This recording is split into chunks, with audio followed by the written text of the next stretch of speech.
کیا یہ بات درست ہے کہ نیک لوگوں پر آزمائشیں بھی زیادہ آتی ہیں؟ ہاں، یہ حقیقت بات ہے. سب سے زیادہ آزمائشیں ہمارے نبی علیہ السلام پر آئی ہیں. صحیح مسلم میں حدیث ہے، آپ صلی اللہ علیہ وسلم کو طائف کے موقع پہ پتھر لگے، آپ کے مبارک خون سے مبارک جوتیاں جو ہیں وہ بھر گئیں، اور غزوہ احد کے موقع پہ آپ کے 4 دانت شہید ہوئے.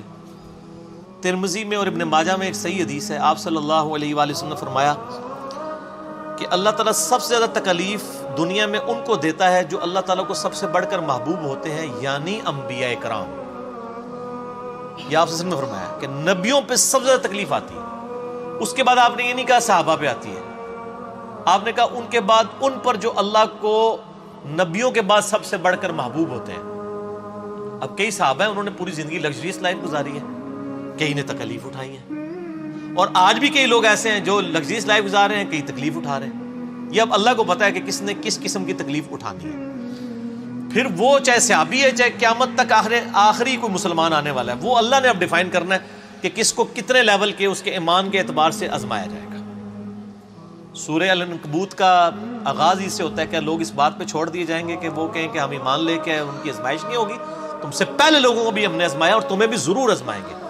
پھر سورہ بقرہ میں بھی ہے وَلَنَبْلُوَنَّكُمْ بِشَيْءٍ مِّنَ الْخَوْفِ وَالْجُوعِ وَنَقْصٍ مِّنَ الْأَمْوَالِ وَالْأَنفُسِ وَالثَّمَرَاتِ. ضرور آزمائیں گے، خوف سے، بھوک سے، جان اور مال میں نقصان سے. پھر دیکھیں گے کون صبر کرنے والا ہے. ان اللہ مع الصابرین. تو آزمائش تو آنی ہے. تو ترمذی ابن ماجہ کی حدیث ہے، اس کے بعد ان پہ آتے ہیں یہ آزمائش جو ان کے بعد اللہ کو سب سے بڑھ کر محبوب ہوتے ہیں. اور بندہ زمین پر اسی طریقے سے آزمائش جھیلتا رہتا ہے حتیٰ کہ اللہ تعالیٰ اسے پاک و صاف کر کے اپنے پاس بلا لیتا ہے. آزمائش انسان کے گناہوں کے جھڑنے کا بھی سبب بن جاتا ہے، اور جن کے گناہ نہیں ہوتے ان کے لیے فضیلت کا سبب بن جاتا ہے. بخاری مسلم میں حدیث ہے، کسی مسلمان کو کوئی دکھ، درد، اندیشہ بھی پہنچتا ہے، ذہنی ٹینشن بھی، ٹینجیبل نہیں، نان ٹینجیبل چیز، حتیٰ کہ اس کے پاؤں میں کانٹا بھی چبھ جائے، اس کے بدلے بھی اللہ اس کے گناہوں کو معاف کر دیتا ہے، اس کے درجات بلند ہوتے ہیں.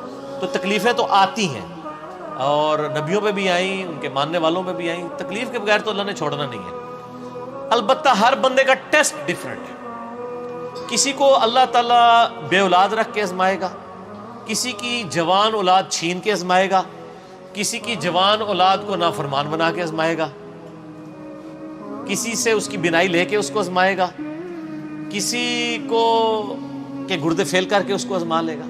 ہر بندے پہ آزمائش ڈیفرنٹ ہے. اور یہ یاد رکھیں، یہ جتنی آزمائشیں ہیں نا، یہ اللہ تعالیٰ نے پہلے لوح محفوظ پہ لکھی ہوئی ہیں. قرآن پاک میں ایک آیت ایسی ہے جو اس ٹروتھ کو ریویل کرتی ہے. اس کے بغیر تو آپ کڑ کڑ کے مر جائیں گے کہ میرے پہ یہ تکلیفیں کیوں آئیں. جب آپ کو یہ آیت پتہ چلے گی نا، پھر آپ کہیں گے یا اللہ جس حال میں تو رکھے، تو نے آزمانا تو ہے.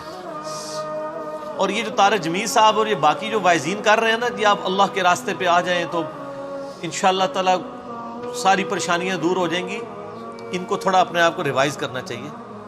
اس طریقے سے پریشانیاں دور نہیں ہوں گی، پریشانیاں جھیلنی آسان ہو جائیں گی. اگر اللہ کے راستے پہ آنے سے پریشانیاں دور نہیں ہوتی تو نبی الاسلام کی دور ہوتی نا.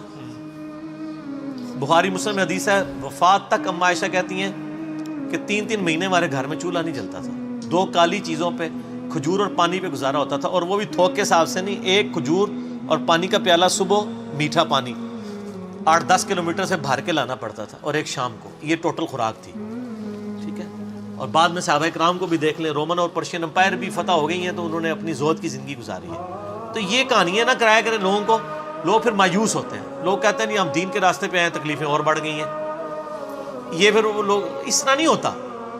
ہاں، اس لیے کہا کہ فی الدنیا حسنہ مانگو اور آخرت میں حسنہ مانگو. حسنہ کا کیا مطلب ہے کہ رزق کی فراوانی ہو جائے گی؟ نہیں، جس حال میں آپ خوش ہو جائیں گے. جو صحیح مسلم میں حدیث ہے، ہمیشہ اپنے سے نچلے والے کو دیکھو، یوں تمہیں قناعت نصیب ہوگی، اللہ کی نعمتوں پہ شکر کرو گے.